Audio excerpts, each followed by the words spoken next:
Stellar Wanderer DX is a space combat game in the vein of the classics of the genre, Freelancer and Privateer. It is a more action-orientated take on space combat compared to the modern space games that tend to get released nowadays. You start the game off by surviving a hit on your spaceship, and the mysterious benefactor Mr. Anderson, who was travelling with you at the time of the attack, offers you a new ship and a series of jobs. Thus begins your life as a mercenary space pilot. As I mentioned, if you have played any of the classic space games like Freelancer, then you will have a good idea of what the core gameplay loop of Stellar Wanderer DX consists of. Within the first hour or so, you find yourself hunting down space pirates, mining asteroids for ore, and escorting a passenger liner through space. You are kept on a bit of a linear path to start, with main missions to complete before the game will fully let you off the leash. Once you are done with initial missions, you are free to explore the galaxy, take on missions of your choice, mine to make a living, or play the trade market. To that end, early on you get to choose a class that gives a boost to your stats in particular areas. I chose Fighter, so I received a big boost to my speed and manoeuvrability.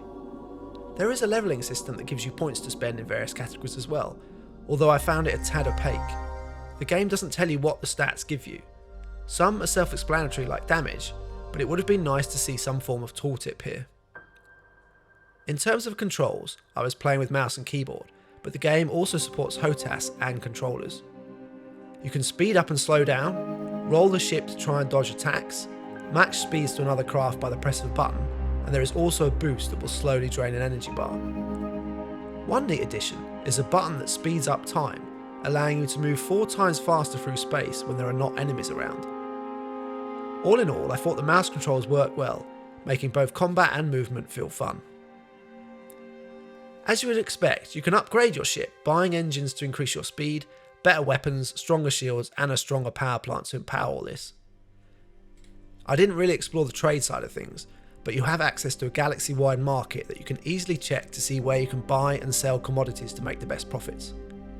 In terms of the story, it was nice that it was all voice acted, and on the whole the performances were decent.